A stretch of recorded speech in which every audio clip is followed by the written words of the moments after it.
is die Dr. Mariaan Lou. Baie welkom aan julle hier vanoggend.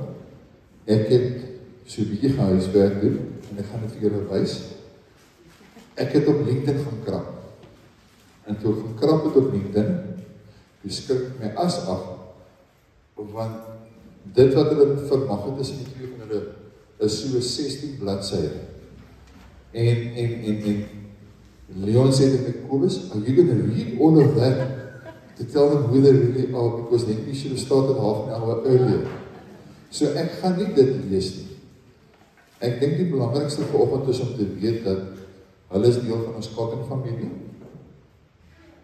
En daarvoor is ons baie dankbaar dat hulle tyd opoffer om vandag hier saam met ons te wees.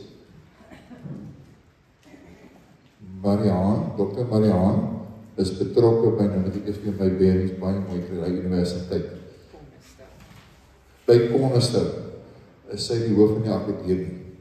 En sy is ook 'n skrywer van 'n paar goeie boeke. Daar's 'n spesifieke boek wat sy vir die mense wat gedink het hulle weet alles in vir hulle vertel, julle weet niks nie. Kyk 'n bietjie mooier na wat julle sê vir julleself. Dit is vir die mense in leiersposisies, dit is iets regtig die moeite werd. Pastoor Leon het ek vanoggend mee gesels en so 'n bietjie van hom uitgevind en ek het toe nou gesien hy is ook 'n man wat baie vroeg al in die pastorale bediening betrokke geraak het en midde alles wat hy al gedoen het was die bediening en die liefde vir Jesus sentraal in alles gewees. Tans het ek gevra waar hy vandag betrokke is hy by OFC. OFC staan vir Oasis Family Church, ook deel van die Cotton familie. Hy is nie die amptelike prediker daar nie, hy is in 'n mentorhoedanige daar betrokke, waar hy jonger predikante ook weer 'n bietjie verdere leiding gee om kerke te plant. Maar ek het gesien, hy was al 'n bietjie verder op, hy was al in Zambia ook op 'n stadium gewees, en hy het my vanoggend vertel, hy was in Amerika ook gewees, alles met sendingwerk te doen. En so tussen dit alles deur, toe word hy deur iemand genooi na 'n koffiedייט toe. Want hy was bitter bang om te trou, wat hy het gesê, pastoor trou nie eintlik nie, want hulle skep altyd hulle vrouens en kinders af. Toe gaan hy na 'n koffiedייט toe, en deel van die koffiedייט toe is Mariaan ook toe daar. Ja, die res, soos hulle sê, is history. En twee pragtige kinders, waarop hulle baie trots is, hy sê, hy was baie bang om pa te word, hoor, julle kan maar hou aan dit. Maar ek dink, die wonderlike voorreg vanoggend om vir julle te kan sê, is dat, is 'n pa en 'n ma, wat die Here dien, wat weet waar hulle hand is, en ons het graag uitdra om na julle te luister, maar voordat is dit om ons bid en saam steek julle hande net uit vir hulle, om ook die seën vir die Here te vra vir hulle. O Jesus, baie dankie vir die voorreg wat ons het, om op 'n dag soos vandag, net te kan kom om die naam te loof, Here, prys. Baie dankie vir al die goedheid en guns. Baie dankie dat u besluit het om aarde te kom, en vir ons te kom red. O Jesus, dis my gebed dat u vanoggend vir ons sal vat, vul u met ons Heilige Gees, maak ons geestelike ore oop, dat ons ook sal hoor dit wat pastoor Jan vir ons vanoggend wil sê deur u woord, dat dit nie hy sal wees wat praat, maar u sal wees wat vir ons se boodskap doen vanoggend. En ons sê vir baie dankie daarvoor. Christus aan hulle. Amen. Goeiemôre. Dat ek net eerste van alles vir julle 'n baie geseënde Kersfees toewens. Want my man het my al meer as een keer herinner dat ek tog vir die mense moet sê geseënde Kersfees. Hy weet, hy ken my menopausale brein en hy weet ek sal, dis baie maklik vir my om die heel belangrikste ding van die dag te vergeet. So ek het nou vir julle gesê geseënde Kersfees, nee, dis op rekord. Dan wil ek ook sê wat 'n voorreg dit is vir ons om hier te wees, hier in julle huis, en dat pastoor Chris en pastoor Michelle vir ons hierdie deur oopgemaak het om hier in hulle huis, waar hulle kosbare mense is, te kan kom kuier, ons en Ziante en Simon, en ons is baie dankbaar en ons ervaar die baie mooi feestelikheid hier, 'n fees vir die oog en ook vir die hart, met die warmte wat ons hier ontvang word. Geniet die res van die diens en ek hoop dit is 'n baie, baie lekker en vrolike en geseënde dag vir julle. Good morning. As Mariaan said, it's an awesome privilege, and we serve with you in the Cotton family, and we've been doing it, I don't know, 12, 13 years, something like that, in Church of the Nations, and I think, you know, everyone in Church of the Nations seems to be somewhat weird. And I think you guys fit right in with Lotte.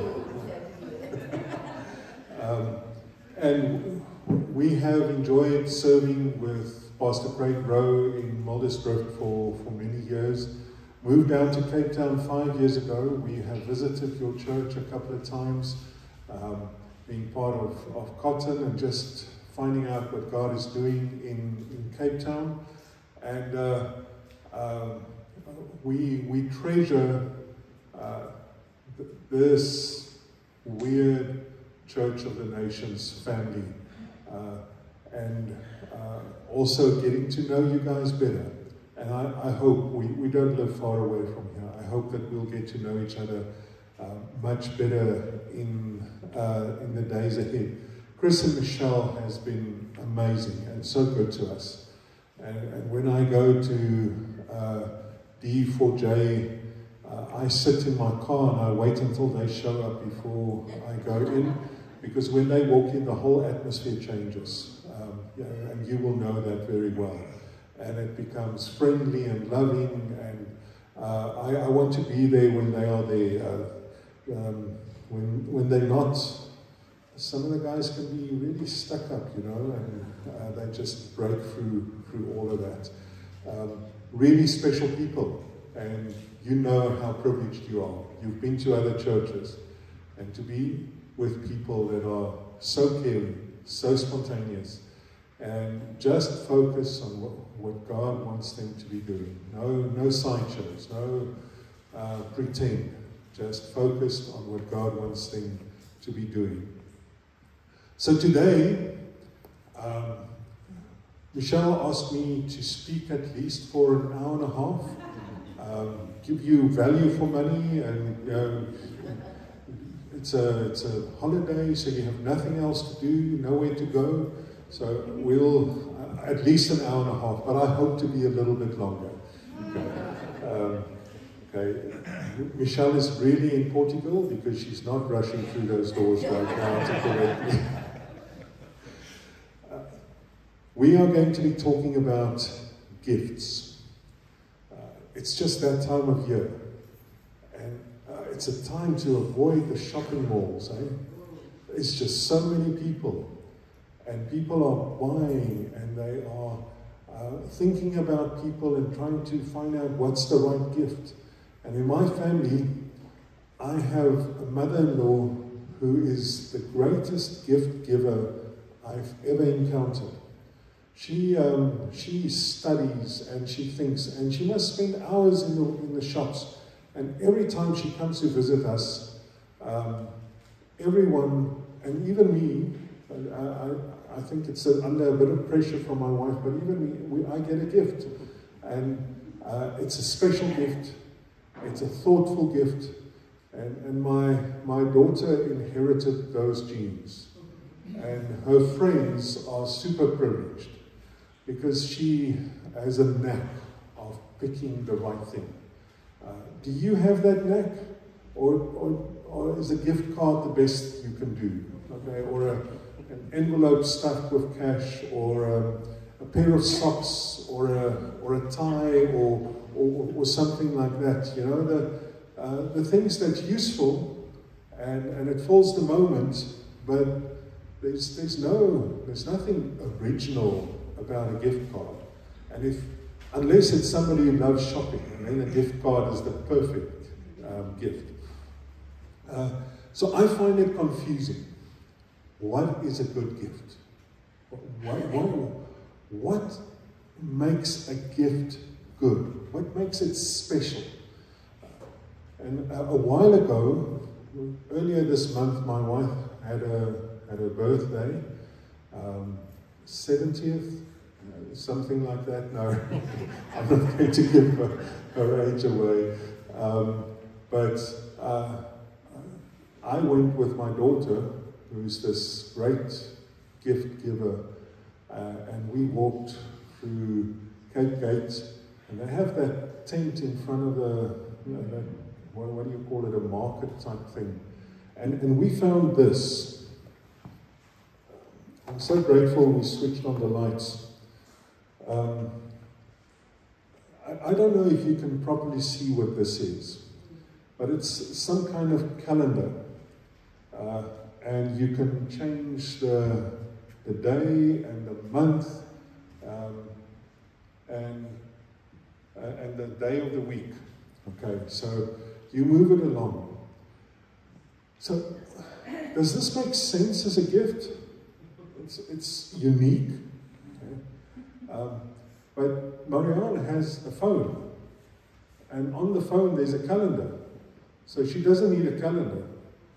And if she forgets to move this along, then her calendar on her desk is not accurate anymore. Or it can be used to put on a special date, like our wedding anniversary. Yeah, wedding anniversary, yeah. Not the children's birth or something like that. And keep it on that date until that date happens, or something like that. But I think she's starting a new job in February, and she's going to have a new desk and a new office, and she can put this on her desk or somewhere in her office, and that was the thought behind it. But Ziante saw it as a gift, and I had to really stretch my imagination to get to this is something that's special. It's confusing. What's a great gift? Marianne seemed to enjoy the gift. But was it a good gift? Okay? It's impossible to say no now. But so, yeah. Must the gift be useful? Or must it have novelty value? What makes a good gift? Years ago, I came across this general rule about how you buy your children gifts, okay? Specifically focused on your children as they're growing up. And it's called the 4-gift rule. Okay? So every Christmas you buy your kids 4 gifts. Okay? And I think the kids will be happy with the fact that it's not 1, but it's 4.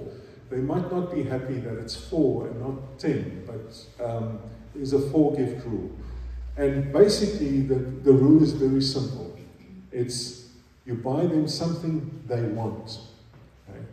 So something where the marketing got through, and they can't live another day without that toy or that thing or whatever. There's something they want. You buy them something they need. And then you buy them something to wear and something to read. That's the 4-gift rule.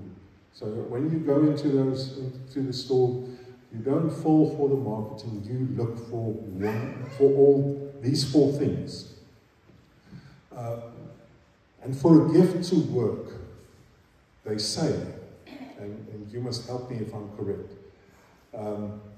3 elements must be met for a gift to be legally valid. Okay. Legality has nothing to do with gift giving, but anyways. There must be the intent to give. Okay. So if somebody doesn't want to give you something and you take it from them, that's not a real gift. Okay, that's a theft. That's manipulation. That's false. There must be the intent to give. I must want to give you this gift. And then the delivery of the gift, the gift must be delivered to the recipient. So it doesn't help. You tell me if you want to give me this. It happened to Ziante a while ago. She met with a friend, and the friend said, I've got a gift for you, and then they forgot about the gift. And on the way home, this friend sent her a pic of this big box of Lindt chocolates that she had bought for her. Do you know Lindt chocolates? Okay. My mouth was watering. Okay. I didn't know whether I was going to get any, but I was hoping. And I saw this pic, and I thought, this girl is amazing, her friend. It's very expensive stuff. But that box of Lindt chocolates never got to Ziante. Or if it did, she never told me about it. So it doesn't help if the gift is not delivered. Some people say it's the thought that counts. Well, that friend had a great thought, and it doesn't count. It just doesn't count, because I did not taste that chocolate. And then there must be an acceptance of the gift. It doesn't help there's a parcel under the tree, and you never unwrap it. You never take it out of the box. You never play with it. You never do anything with it. It doesn't help you get a pair of socks and you never wear it. You need to accept the gift. As I was a pastor at a university campus for 10 years, and we had some amazing musicians amongst us. And every now and then, we would set up an event, and we would say, this is a worship evening. This worship evening is all about God. There will be no preaching. There will be no ministry.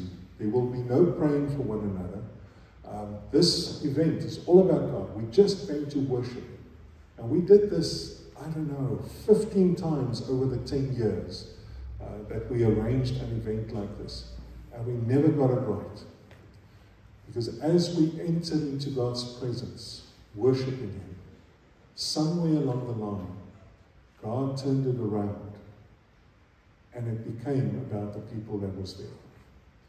And before you know it, we were praying for one another, ministering to one another. Somebody would sit down in a corner, and there would be tears on their cheeks, and some type of healing, some kind of restoration would be taking place. And we were trying to worship Him. And He turned it around and He started giving to us. And that's kind of who God is, isn't it? You will never outgive Him.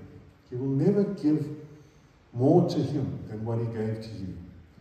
This morning I want to stand still at the 4-gift rule and say, there's 4 gifts that God has given you and me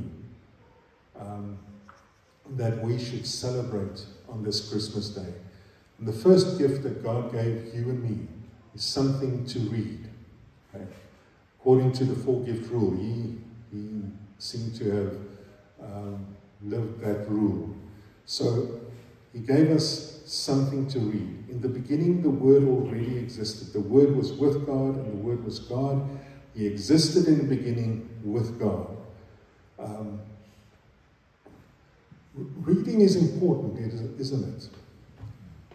We give a gift of reading because it stimulates your brain, keeps your brain active.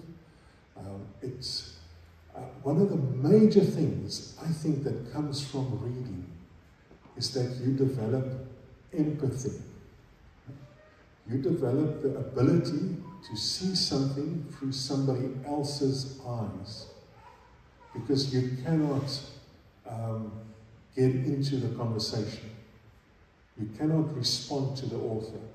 You need to listen to it, and as you read, you see life, you see the story, you see the information through the author's eyes. So often, people who don't read don't really get to a place of empathy. They don't develop the skill to see the other side, the other point of view, where somebody is coming from. And I want to say this morning that according to this scripture, Jesus is iets wat ons moet lees. Ons moet oor hom lees, ons moet sy woord lees, ons moet met hom besig wees. Jesus is iemand wat ons moet bestudeer. En ons moet leer om die wêreld deur sy oë te sien. Om onsself deur sy oë te sien. Colossians 1 verse 15 says, Christ is the visible image of the invisible God. He existed before anything was created and is supreme over all creation. Christ is the visible image of the invisible God. Jesus is die enigste manier hoe ons uitvind wie God is. Jesus is God se openbaring aan ons. As Jesus nie gekom het nie, dan het nie een van ons geweet wie God is nie. We had flights of fancy, we had imaginings, but we had no accurate idea of who God is. Jesus reveals God to us, and the Bible reveals Jesus to us. So we need to be reading. And I want to encourage you. God gave you a gift. He gave you a gift. It's His Word. And you need to accept it, and you need to use it. So this week, while things are slowing down a little bit, take a moment and read a little bit more in your Bible. Read. It's God's gift to you. There's a revelation in the Bible of who Jesus is that will reveal God to you in ways that will change your life. Don't neglect this gift. The second gift is something to wear. And this is this exchange thing that sometimes happens. I give you a gift, you give me a gift. And Isaiah 61 said, to bestow on them a crown of beauty instead of ashes, the oil of joy instead of mourning, and a garment of praise instead of a spirit of despair. Wat jy aan het, maak 'n verskil nou.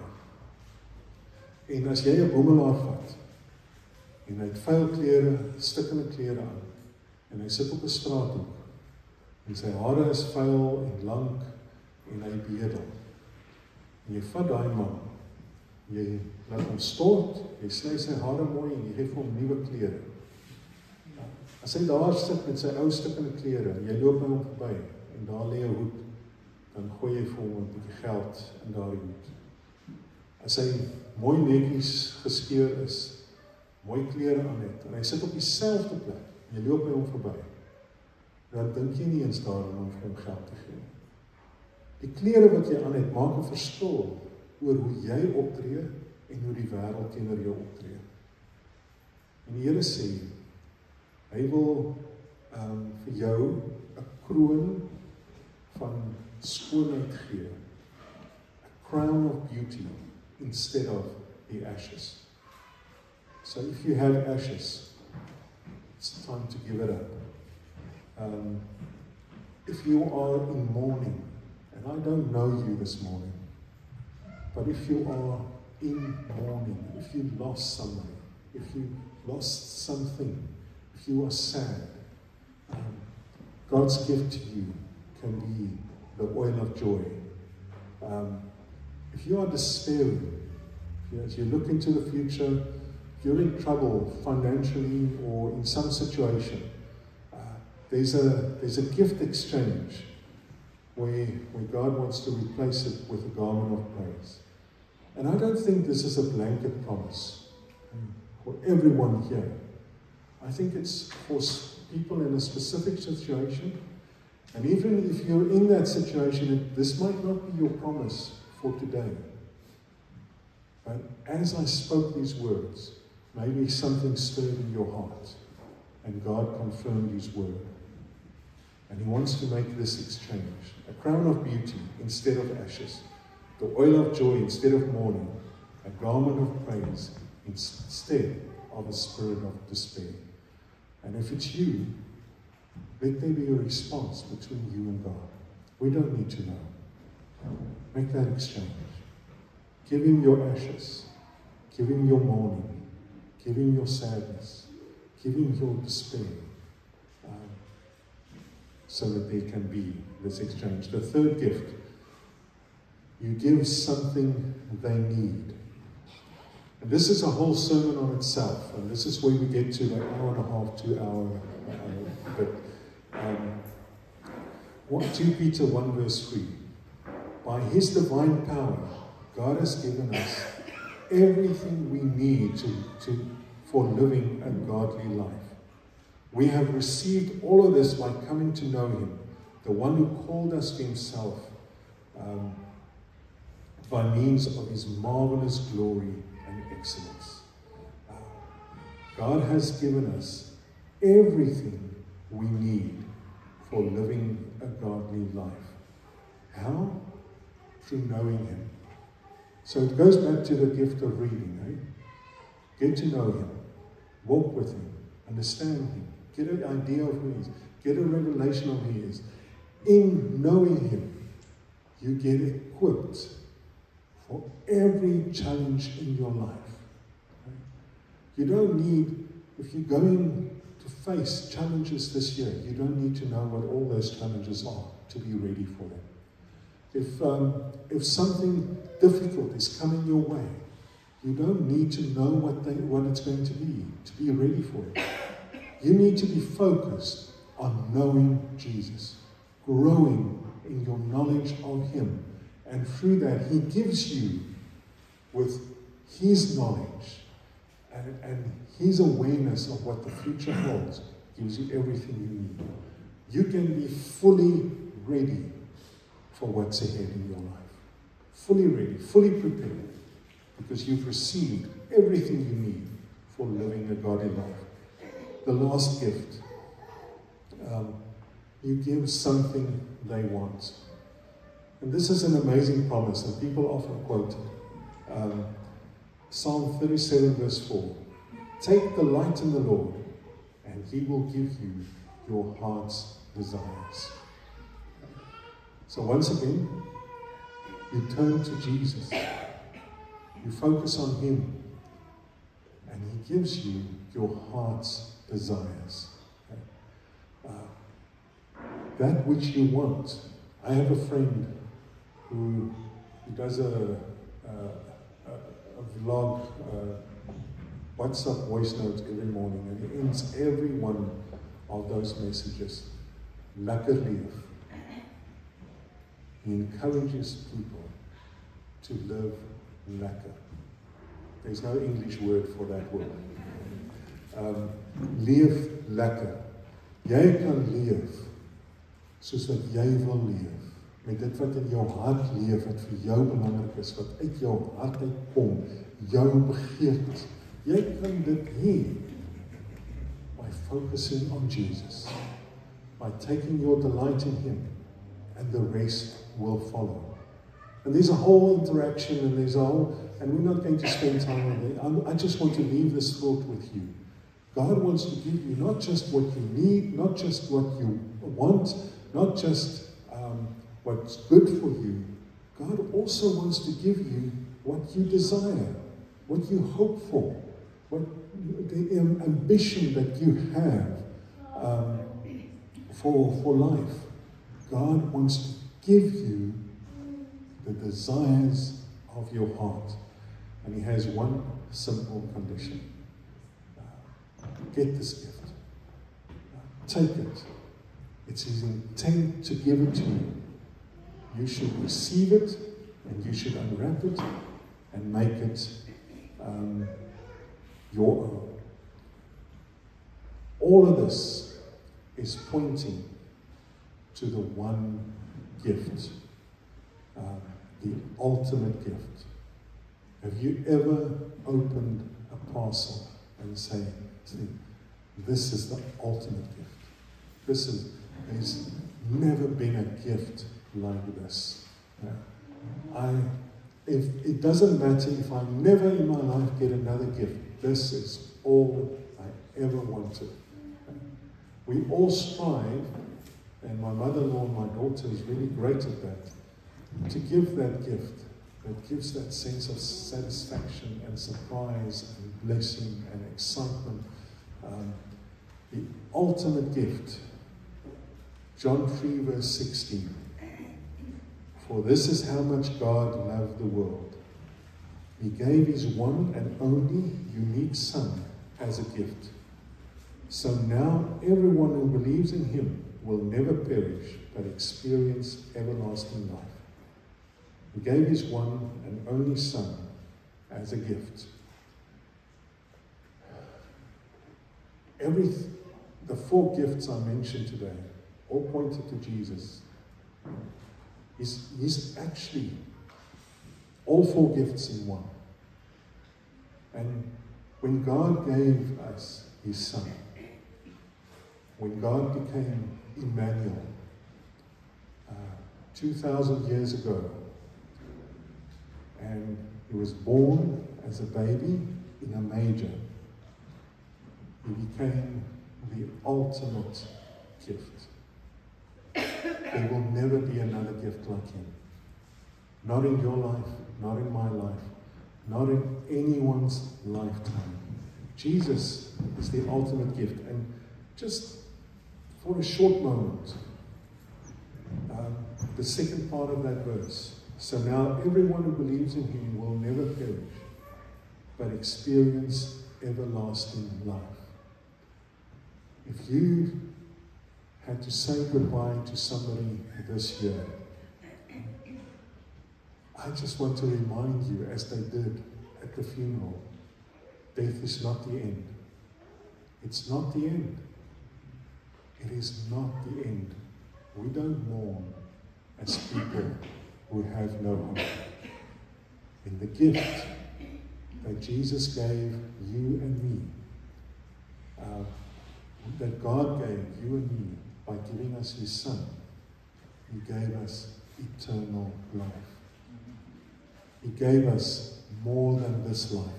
As big a gift as this life is, as big a gift as it is to be alive in this time, to be involved in life in 2025, as big a gift as it is, as big an adventure as it is, it's not the end.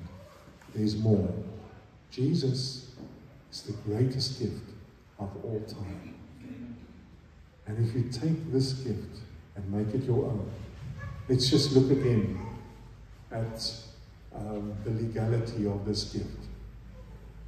Was there an intent to give when God gave his Son? When Jesus was born 2,000 years ago?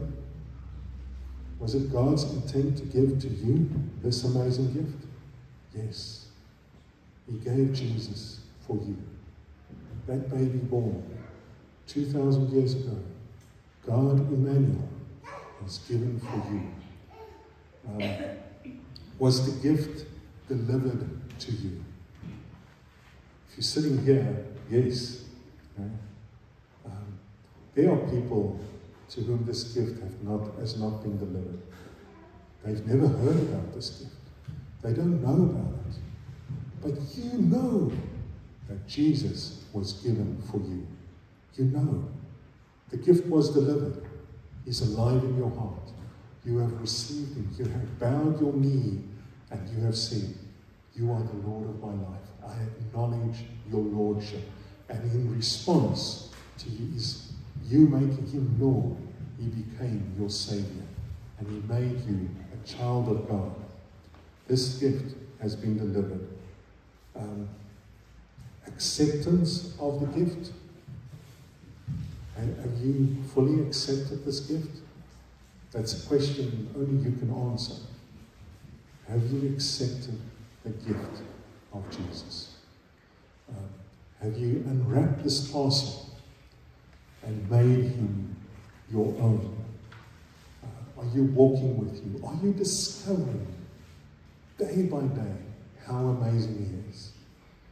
And I can see, I see your face as I say certain things, and I can see there's a revelation of this, there's an understanding of this. I see people who have walked with Jesus for quite some time. I have some great news for you. This gift that is Jesus, however much you know him, however much you've experienced in him, however much you have walked with him, there is more. There is more. There is more in Jesus than what you have discovered thus far. So once again, accept this gift. Once again, just unwrap this parcel and may this year hold for you great discovery, great revelation of who he is, and may you celebrate and experience and discover more and more and more there is more. There is more. You have not reached anywhere near the capacity that there is in Him. So this morning, we celebrate not 4 gifts. We celebrate one amazing gift that encompasses all 4. That changes our lives. The ultimate gift, born on Christmas Day, whatever the date, born 2,000 years ago, God Emmanuel. Can we pray? Can we say thank you for this gift? Can this be a personal moment between you and God on this Christmas Day? I'm going to say words. You can say amen to those words, speaking to God. Or you can speak to Him directly now, in whatever way you are comfortable. But let's receive this gift once again. The ultimate gift. Incomparable.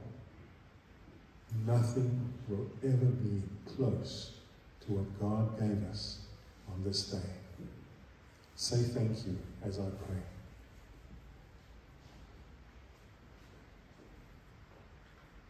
Father, we are so grateful. You are the best gift giver in the history of the world. No one has ever given a greater gift than what you gave to each one of us. Thank you for Jesus. Thank you for Jesus. Thank you for your Son. We celebrate how amazing your gift to us is. And Jesus, this morning,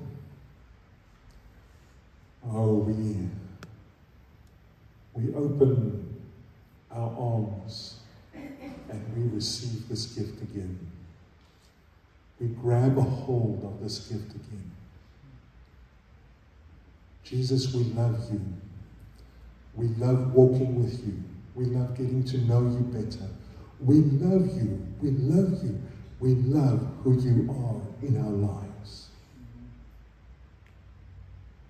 Lord, we think of people who don't know who Jesus is. We can't imagine a greater poverty. Help us to take you to the world. Help us to share this gift, to help people discover what you have given in Jesus. And as we celebrate the rest of this day, as we spend time with friends and family, as we receive multitudes of messages, help us to remember every time the ultimate gift that each one of us have received. In Jesus' name, amen. Thank you so much for this privilege. We hope to see you again, and have a great Christmas day. Whatever you're eating, don't eat too much. Pastor Jan, wat 'n boodskap. Wat 'n voorreg is dit om te weet dat Jesus as een persoon vir ons so baie beteken. Dit het hy nou gesê het ook, ja, dit maak 'n mens net dink, sal daar ooit te min woorde wees om Jesus te kan beskryf. Dit sal net aanhou en aanhou en aanhou. Dit is die impak wat ek glo en elkeen van ons se lewens het. Dit is net oneindiglik. 'n Wonderwerk wat net God kon doen. Baie dankie, Pastor Jan, ons waardeer dit opreg. Elkeen van julle, baie dankie dat julle hier was. Ons sluit gou vinnig af en ek bid dit sal goed gaan met julle. Bid vir vrede vir elkeen. As jy reis, wees veilig asseblief. Ry veilig, om veilig terug in die nuwe jaar. Dat is weer aangaan en ons bid ook dat die nuwe jaar weer vir ons vrede sal gee. Dit is daardie onwrikbare hoop sal hê, dat dit sal goed gaan met ons. Dat ons nie die negatiewe gaan raak sien, maar dat ons oor net gefokus op ons koning Jesus Christus. Hemelse Vader, baie dankie vir die voorreg wat ons het. Ons eer U. Ons loof U, my Vader. Niemand en niks anders verdien dit behalwe U. U is ons God, ons zaligmaker, ons koning, ons al en al. Dankie vir Jesus. Dankie vir sy geboorte. En dit is wat ons vier vandag in Jesus' naam. In Jesus' naam dat ek dit. Amen. Vrede vir almal. Dankie.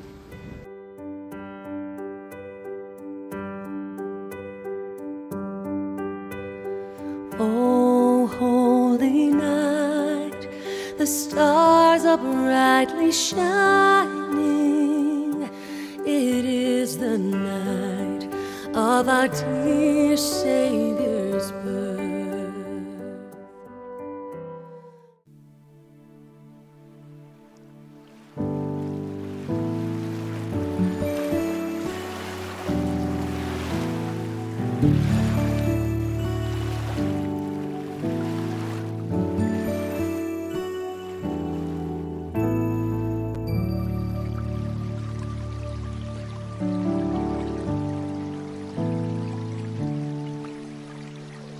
I saw water pouring out from under the temple porch to the east, and led me around the outside to the gate complex on the east. The water was gushing from under the south front of the temple. He walked to the east with a measuring tape and measured off 1,500 feet, leading me through water that was ankle deep. He measured off another 1,500 feet, leading me through water that was knee deep. He measured off another 1,500 feet, leading me through water waist deep. He measured off another 1,500 feet. By now, it was a river over my head, water to swim in, water no one could possibly walk through. He said, "Son of man, have you had a good look?" Then he took me back to the river bank. While sitting on the bank, I noticed a lot of trees on both sides of the river. He told me, "This water flows east, descends to the Arabah, and then into the sea of stagnant waters. When it empties into those waters, the sea will become fresh. Wherever the river flows, life will flourish. Great schools of fish, because the river is turning the salt sea into fresh water. Where the river flows, life abounds. Fishermen will stand shoulder to shoulder along the shore from En-Gedi all the way north to En-Eglaim, casting their nets. The sea will teem with fish of all kinds, like the fish of the great Mediterranean. The swamps and marshes won't become fresh. They'll stay salty. But the river itself on both banks will grow fruit trees of all kinds. Their leaves won't wither. The fruit won't fail. Every month they'll bear fresh fruit, because the river from the sanctuary flows to them. The fruit will be food, and their leaves for healing."